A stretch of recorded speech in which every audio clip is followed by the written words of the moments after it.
আমি বলি না, নেগেটিভ জিনিস সবসময় জানবে তোমার জীবনে পজিটিভিটি এনে দেবে। একদম তাই। আমার এই সমালোচনা, আমি রাঁধতে পারি না, আমি কাজ পারি না, আমি অলস, আমি অমুক, আমি তমুক।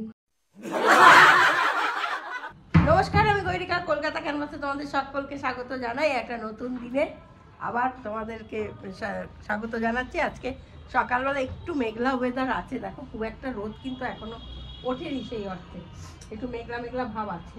নাক সুরসুর করছে, গরজার মত করেছে। মেঘলা ওয়েদারটা আছে বলেই একটু শীত শীত করছে। আর শীতের দিনে দেখবে মেঘলা হলে না খুব বিচ্ছিরি লাগে।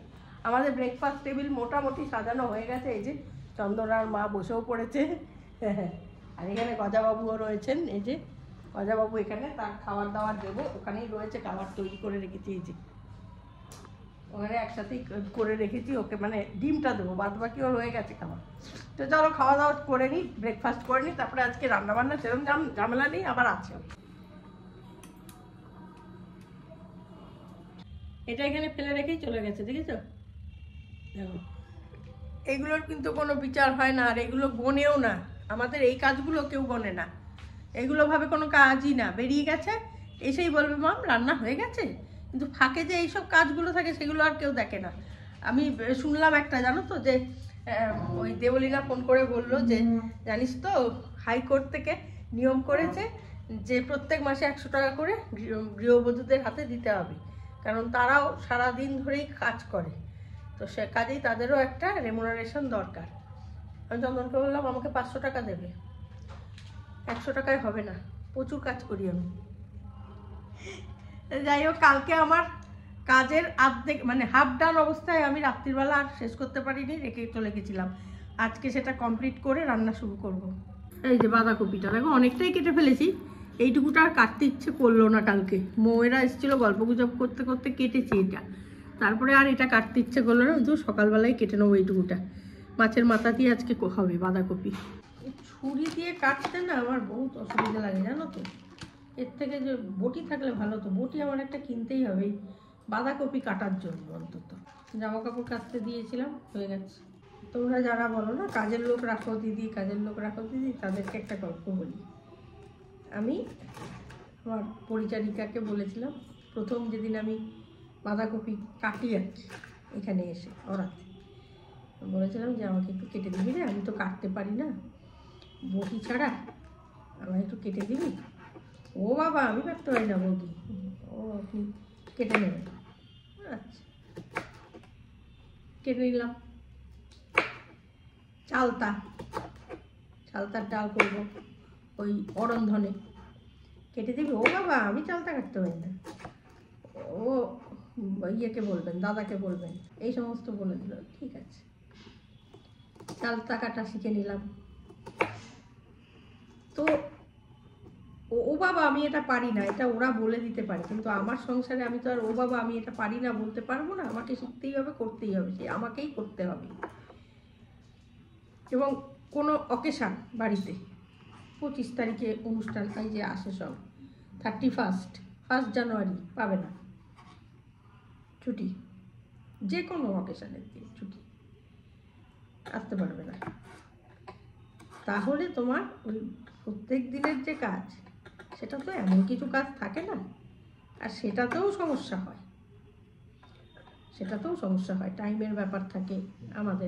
হ্যাঁ, 3টে বাজে হয়তো বা 4টে বাজে খেতে, ঠিক কথা, আমরা দেরিতে উঠি 4টে বাজে, কিন্তু আমি জানি আমাকে এটার পরে এটা করে নিতে হবে। এবার আমি দেরিতে উঠি, 10টা, 10:30, 11টায় ঘুম ভাঙে আমার। উঠে আমি জানতে পারলাম আসবে না, তখন আমার অবস্থাটা কি দাঁড়াবে সেটা চিন্তা করো।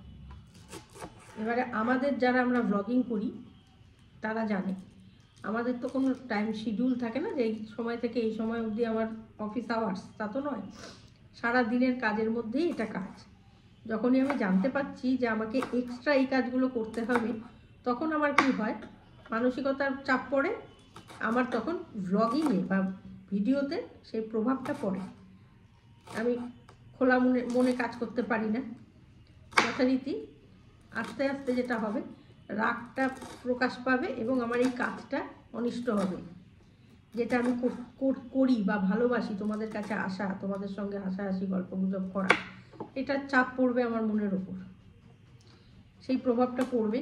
সেই কারণে বিভিন্ন কারণ, তার মধ্যে এটাও একটা কারণ, বড় কারণ আর কি। আর আমি চিন্তা করে দেখলাম, দেখো এই কাজ নিয়ে আমি প্রচুর কথা অতীতে শুনেছি, আমি কাজ জানি না, কাজ পারি না, আমি কুড়ে। কাজটা যে কিছুই না, করলে করাই যায়, সেটাও আমার একটু জানার দরকার ছিল, সত্যি আমি কুড়ে কিনা। তো ঠিক আছে, হয়ে গেল, ভালোই হলো। আমি বলি না, নেগেটিভ জিনিস সবসময় জানবে তোমার জীবনে পজিটিভিটি এনে দেবে, একদম তাই। আমার এই সমালোচনা, আমি রাঁধতে পারি না, আমি কাজ পারি না, আমি অলস, আমি অমুক, আমি তমুক, এইসবগুলো কিন্তু আমাকে অনেক তৈরি করেছে, অনেক তৈরি করেছে। আমি এখন মোটামুটি একটা পরিপূর্ণ মানুষ। আমি পারি না কথাটা আমার মুখ থেকে এখন খুব একটা বেরোয় না। চেষ্টা করব, নিশ্চয়ই পারবো, এরকম একটা মেন্টালিটি আমার এখন এসেছে। আর আগে ভাবতাম, বাবা একটা লুচিও আমার গোল হতো না, ভাবতাম গোল আমার এখনও হয়তো হয় না সবসময়, কিন্তু ভয় পেতাম, সেই ভয়টা আমার কেটে গেছে। কাজে নেগেটিভিটির প্রয়োজনীয়তা অবশ্যই আছে। তুমি কিভাবে নেবে সেটা তোমার ব্যাপার। তুমি যদি ওটা পজিটিভ ওয়েতে নাও, যে আমাকে এই কথা বললো, এরা এত কথা বলছে আমাকে নিয়ে, দেখি তো আমি পারি কিনা চেঞ্জ হতে, ঠিক তুমি হতে পারবে। সবটাই মনের ব্যাপার।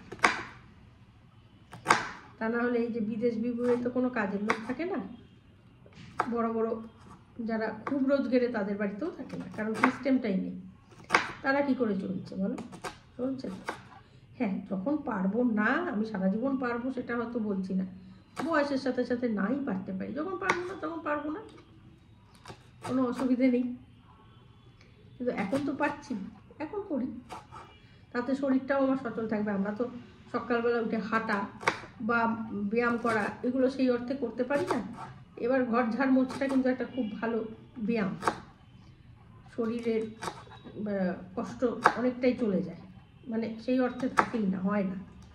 যত তুমি কাজকর্মের মধ্যে থাকবে, ফিট থাকবে। দেখবে অনেক সময় ডাক্তাররাও বলে, প্রেগনেন্ট যারা মাদার থাকে, উডবি মাদার আর কি, তাদেরকেও বলে যে কাজকর্মের মধ্যে থাকুন, তাতে নর্মাল ডেলিভারি হওয়ার একটা চান্স থাকে। চুপচাপ শুয়ে থাকলে কিন্তু হয় না সেটা, অনেকের কমপ্লিকেশনস থাকে, সেটা আলাদা। কাজের মধ্যে থাকা ভালো, মনটাও ভালো থাকে, কোনো দুষ্ট বুদ্ধি অ্যাটাক করতে পারে না। সারাদিন পর ক্লান্ত হয়ে যখন শুয়ে পড়বো, তখন ঘুমিয়ে পড়বো, কিংবা খুব বেশি হলে ওয়েব সিরিজ একটু দেখলাম বা কিছু। কিন্তু যখনই তুমি অবসর সময় প্রচুর পাবে না, তখনই দেখবে আত্মীয় স্বজন, বন্ধু বান্ধব, এদের সঙ্গে এর নিন্দে তার নিন্দে, এই কুটকচালি ব্যাপারটা এসে যায়। তার থেকে মন থাকা ভালো।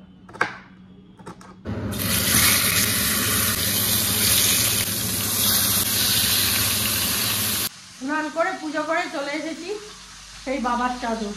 বাবা এই চাদরটা সারা জীবন গায়ে দিয়ে গেছে, জানো, শেষ মুহূর্ত অবধি।